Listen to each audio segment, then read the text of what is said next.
Hi guys, welcome to lesson 3-3 where we're going to talk about slopes of lines. This lesson is primarily going to be a review of a lot of the things you learned about graphing linear equations in Algebra 1, but it's really important that we take a look at it because slopes of lines also end up determining the angle which a line makes in the xy plane. And since geometry is all about angles and distances, slopes are going to be really important to us in this class. So we're going to find slopes of lines, and then we're going to use what we know about slopes of lines to identify parallel and perpendicular lines. Okay, so our vocabulary here is slope, and hopefully this is not new vocabulary. Hopefully this is review. But slope, how do we define it? Well, there's lots of different ways we can talk about it. Rise over run.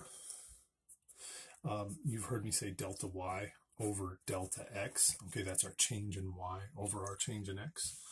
And we learned in Algebra 1 last year that it is y2 minus y1 over x2 minus x1, which, of course, y2 minus y1 is delta y, and x2 minus x1 is delta x. So this is how we define slope, and of course basically what it means is if you have a graph and you have a line, okay, your slope is your delta y over your delta x, so your rise over your run. Okay, here's a good graphical depiction of what we're talking about when we're talking about slope. If we have a line and you can pick 2 points off the line, or if you're given 2 points that define the line, you could call the coordinates of one of these points x2, y2, and the other point x1, y1. And so then it's easy to calculate slope by simply dividing y2 minus y1 by x2 minus x1. All right, could we try an example here and find the slope of this line? They give us 2 points, S and T. It looks like S is at, let's just look at our coordinates, -3 and positive 1, 2, 3, 4, 5, 6, 7. Okay, and T is at -1, -1. Okay, so if I wanted to, I could call this x1, y1, and this x2, y2. I know what you're thinking. Mr. Rogers, could I call that x2, y2 and this one x1, y1? Yes, you could, and I'll show you why that works in just a second. But let's go ahead and use our slope formula. Our y2 minus y1 over x2 minus x1. Okay, and let's just plug in the numbers that we have. y2, -1, minus y1 is 7 over x2, -1, minus x1, -3. And just watch your signs. Make sure you remember your integer operations here when you're simplifying these. -1 minus 7 gives me -8.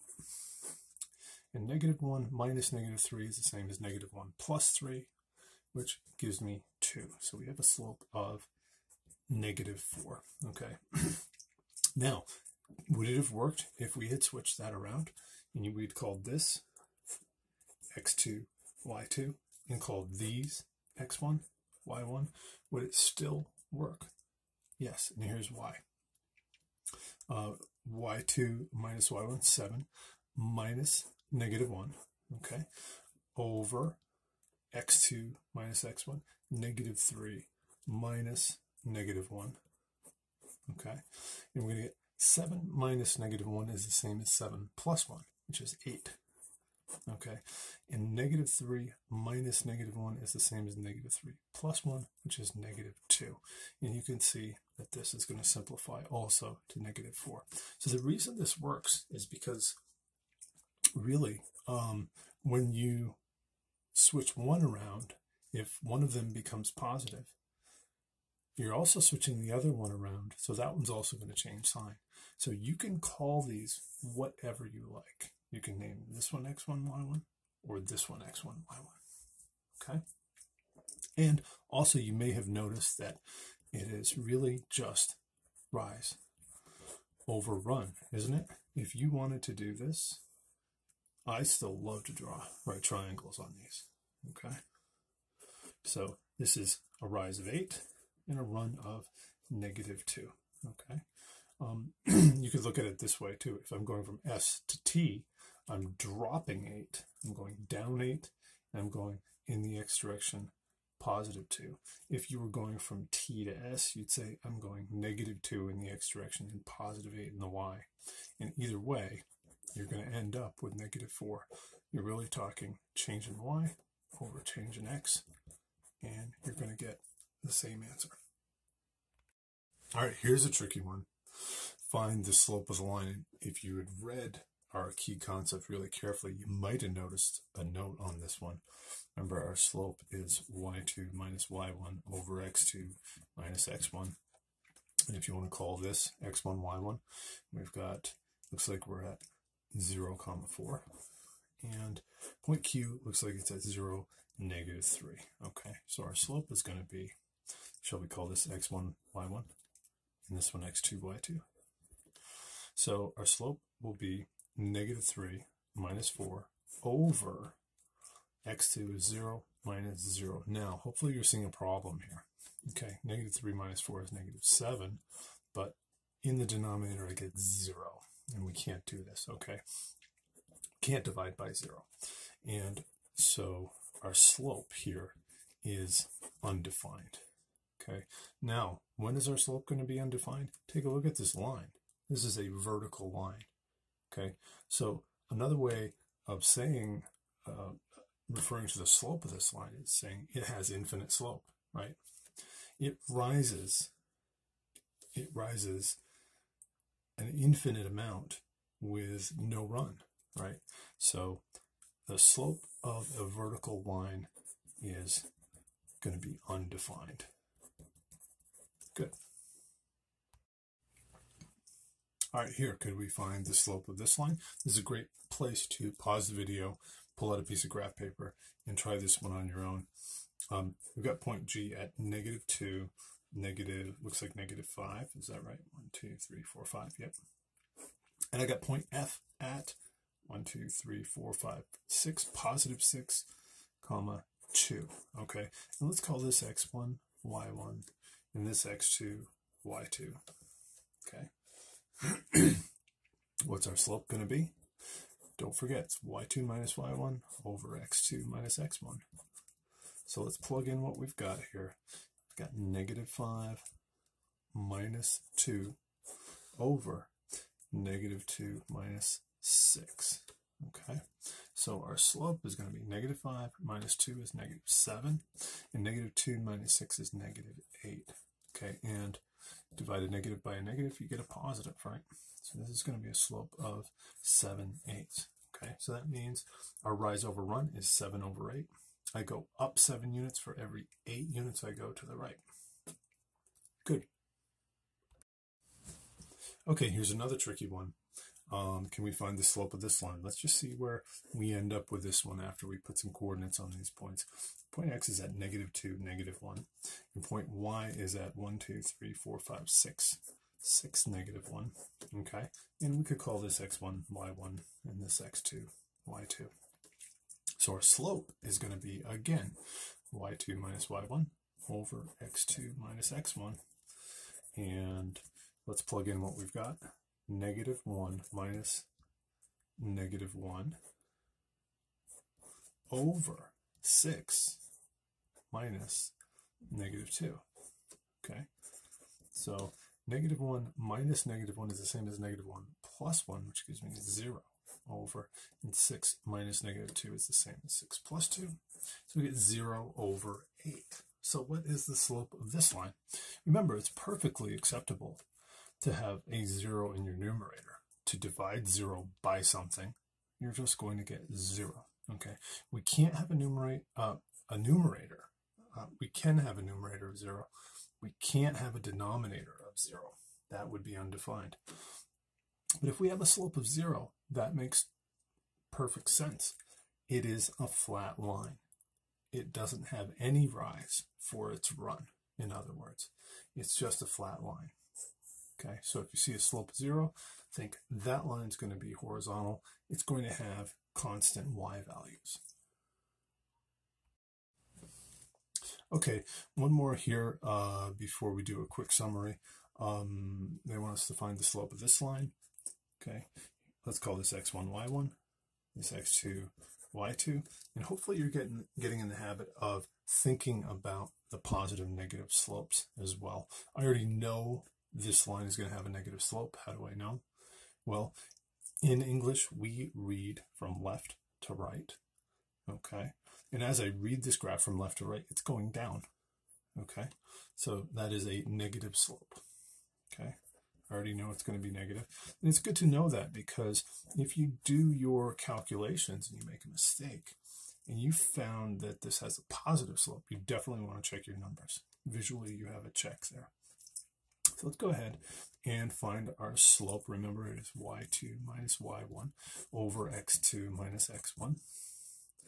And let's plug in what we know. Y2 is 1 minus 4 over x2 is 2 minus negative 3.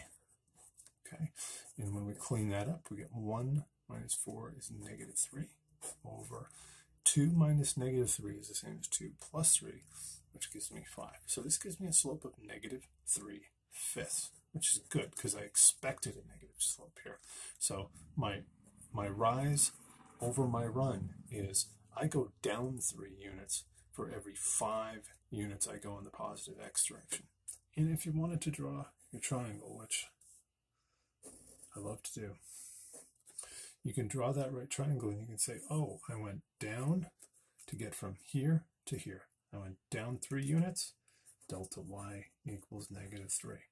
And I went over 5 units, delta x equals positive 5. Good. So here's a quick summary of some of the issues we saw with slope. Okay, again, remember in English we read from left to right. So if you're looking at a graph and you read it from left to right, it's going up, that's going to be a positive slope. If you read it from left to right and it's going down, that's going to be a negative slope. Okay, if you have a flat line, that's going to be a 0 slope. And if you have a vertical line, that's going to be undefined slope. All right, now here's where it gets really important and interesting in terms of geometry, and that is when we look at parallel and perpendicular lines.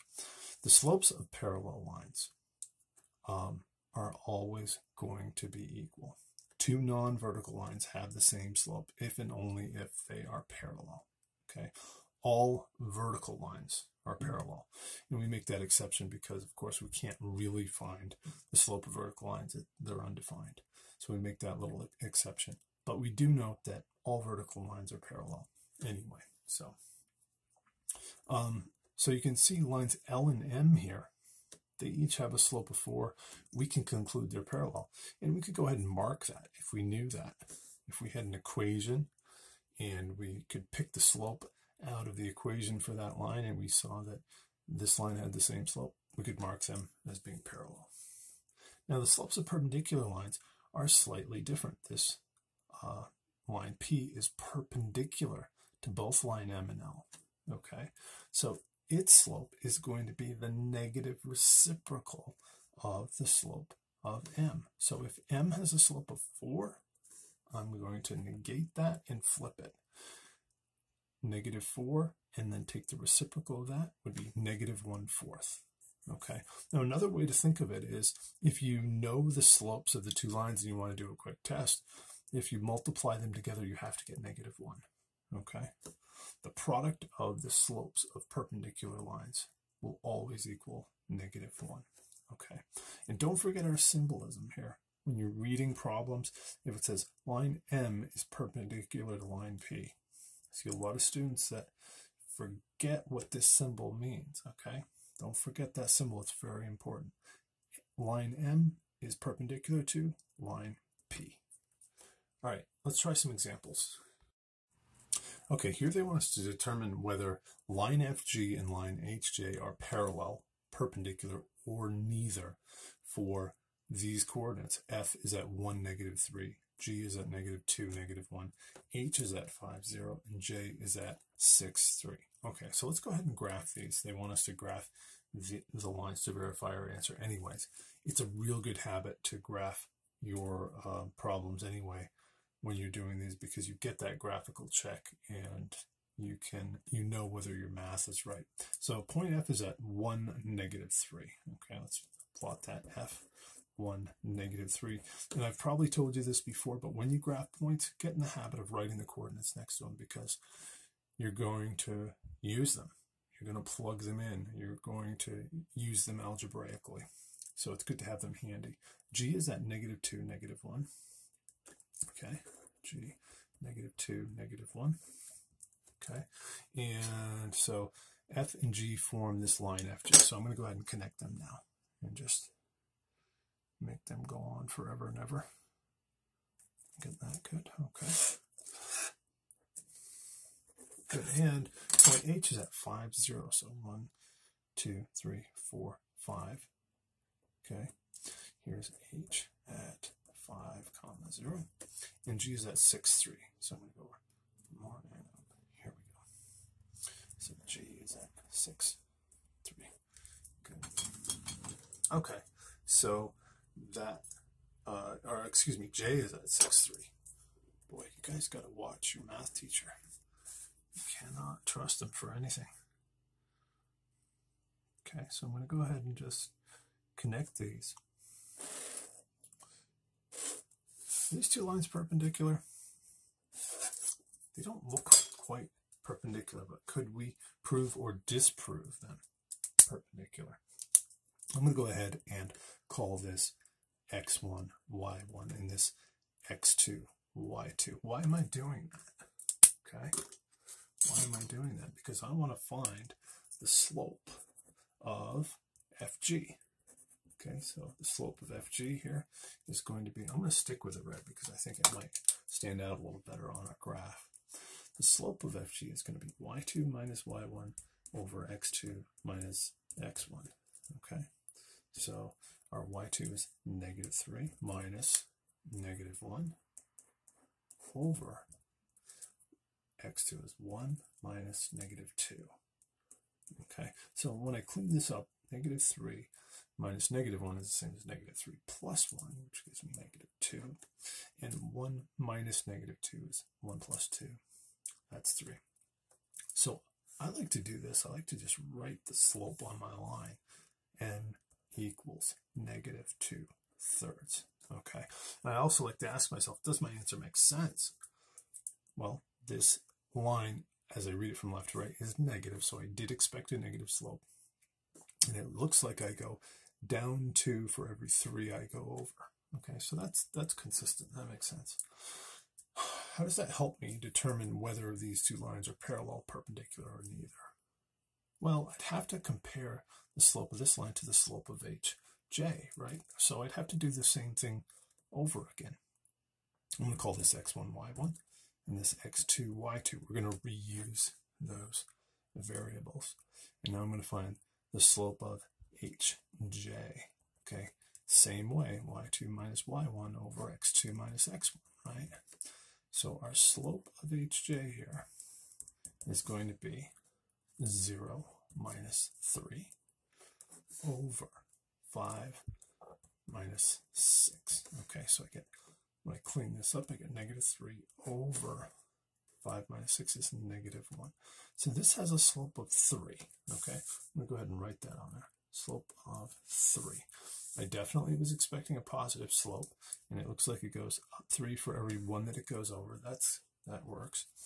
Are they parallel, perpendicular, or neither? Okay. I think they're neither, because if they were parallel, well, they'd have the same slope. They clearly don't have the same slope. Also, the fact that they cross each other is a hot tip that they're not parallel, right? Okay. But they're not perpendicular either, because I would expect that if HJ was perpendicular to this line, it would have a slope of 3/2. And I would expect that if FG was perpendicular to HJ, it would have a slope of -1/3. It would have to be negative reciprocals of one another, and they're not. Now, another quick check you can do is you can say, I can multiply the slope of FG times the slope of HJ, okay, which we just found, and see what we get. That would be negative 2/3 times 3, and I end up getting negative 6/3, which is negative 2. Okay, so that tells me they're not perpendicular. If they were perpendicular, that answer, that product would be negative 1. Good. All right, let's try one last problem here. They want us to graph the line that contains Q and is parallel to line MN with M at negative 2, 4 and N at 2, negative 1. Okay, let's go ahead and give ourselves some axes here. And let's plot these points. See where we're going to end up. Okay, and it looks like I can safely just kind of center our origin roughly here. Okay, they're telling us that we've got this point Q, and it is at 5, 1, 1, 2, 3, 4, 5 up 1. Okay, there's Q at 5, 1. And then there's this line MN with coordinates M at negative 2, 4. So 4, 2 up 4. Here's M. Negative 2, 4. Good. And then point N at 2, 1. Okay, there's, I'll write it right here, N at 2, 1. Okay, so they want us to graph the line that's parallel to this line, MN. But it must be, there are an infinite number of lines that are parallel to line MN. But what's special about this line is that it's got to pass through point Q. There's only one line that can satisfy that condition. Okay, so you can picture if I were to just not rotate my straight edge here, and I just slid it over to Q, that pretty much represents the line we're talking about, right? Okay, so how would I plot that line? How would I figure that out? Well, if I knew the slope of MN, I could simply apply the same slope to Q, right? And I could graph another point. I could graph a second point on that line that contains Q, and then we'd be all set. So let's call this x1, y1, and this x2, y2, and figure out what this slope of MN is. So slope is y2 minus y1 over x2 minus x1, of course. And it's going to be 1 minus 4 over 2 minus negative 2.